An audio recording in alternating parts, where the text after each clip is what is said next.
So I'm Matthew Seaton. And I'm Max Harper. And we are the Harmony Space team. We recently were here, actually, at the Media Lab for MIT's Hacking Arts, and we participated in the hackathon there. It's a conference about the intersection of technology and the arts. And one of the challenges for this hackathon was specifically blending of senses and creation of tools that will enable people to do things that they can't already. So what we created is Harmony Space, and we're going to tell you a little bit about it, and we're going to demonstrate it, and then we'll be on the floor out in the conference later on, and you can try it as well. So Matthew? Yep. Traditionally, learning music is a headache. It's reduced to a kind of two-dimensional format with series of charts like the ones that you see behind me here that are really difficult to understand. They're pretty much impenetrable without years of study. And that's a problem because sound is something that people really can understand intuitively, but one that they don't because of the way that the tools currently work. And that was the problem that we decided to tackle when we decided to create Harmony Space. So here's what we did. Moving out of two dimensions is one of the amazing gifts we are afforded with augmented reality and virtual reality. And there's a lot of new representations of information and new experiences. What we did is we decided to get a hold of your coordinates in X, Y, and Z. When you put on a HoloLens or anything doing inside-out positional tracking, 6 degrees of freedom, it knows where you are in three-dimensional space. It has a 0, 0. It also knows where 1, 1, 1 is. And we decided to use each of those dimensions to control a pitch or a frequency separately, which means that you're enabled to create three-part harmonies, or it turns out a lot of disharmony, when you put this on and have the frequency connected to your location in space. So we called it Harmony Space, and here's another representation of it. And Matthew's going to demo it for us on, from an audio standpoint, and then we're going to show you a video of it right after he does that. And what you'll hear as he does this is probably you'll hear 3 pitches. Some might be a little louder than others. But one will be based on his X position, which in augmented reality world is right and left. His Z direction, which is forward and back. And his up and down, which is Y. And what we've done to make this a musical thinking tool, an education tool, is place holographic orbs in those three-dimensional places where we've placed in 3 C major chords. So if you come and try it on afterwards, you'll be able to go find C major chords. And now the HoloLens is reading from the sensor that's basically your third eye. So wherever you place that, that is the thing controlling it. This doesn't do anything in particular. But where he places his head is where the note's going to come from. Let me know when you're ready. I'm ready. OK. So let's give you a taste of how it works exactly. Bring up the audio from the headset.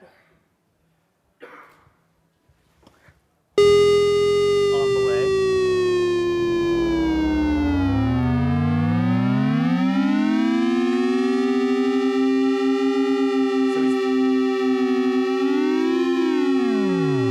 There's an orb there.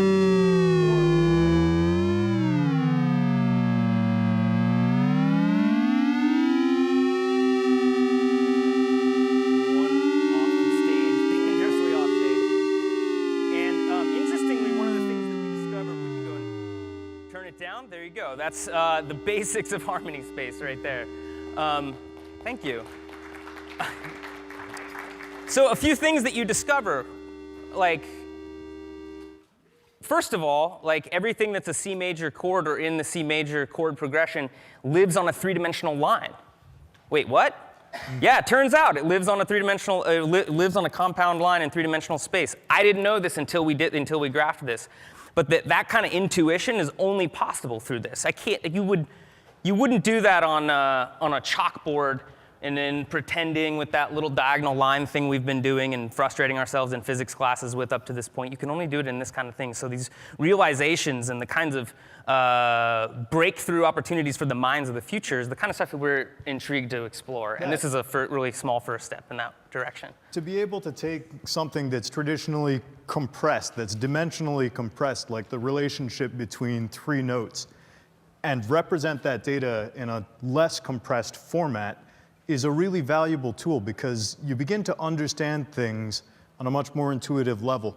Progressions also end up being vectors in space. Yeah. So you can understand how notes relate to one another. You can understand pieces of music, compositions, in a way that is very difficult for you to learn otherwise. And it just scratches the surface, really, of a number of things. I would say one is data auralization. So, we spoke of, there's no reason why I couldn't draw the US map. And instead of it being red and blue states, I could have major and minor chord states to convey a certain type of feeling to you when you moved into those different spaces. You could do that. You could augment different areas in places of architecture with different sounds and pitches and chords and things like that. Another thing that it points to is having space be a positional driver of audio modification. So this could be no reverb, and I could come over here and all of a sudden, have reverb kick in or something like that. Do you want to show the video as well? Oh yeah, we have to show the video. Good point. Just so you can get a sense of what we've actually got. What does it look going like on in here. there? So this is video that we've captured actually in this same space from the HoloLens camera. And this sort of orb is what you're seeing in front of you in space. That's essentially what you saw him do when he came into a chord. So it's something like that, and it's very simple. We're using right out of the box a sphere in Unity, one of the prefabs, but we're tinkering with other things that help you better calibrate to the precise location. So like a 3D axis in space, different things like that. I would say a few other implications and things that it's scratching the surface on. There's even this posture tool. It's funny, you notice yourself finding places that are really interesting, nice pitches, and then if you just kind of slip out of them, you get this bad sound and this feedback. But just imagining that there are tools that kind of help in our daily life. And we discovered that this guy's what's called a dice influencer, and he can do special things with dice that makes him have better odds on a craps table. And he has a training feedback tool that also I think golfers use that connects the data of your motion to your ears. So using motion to ear type training or physical space and location training, awesome implications for dancers, performing artists, athletes, that kind of a thing.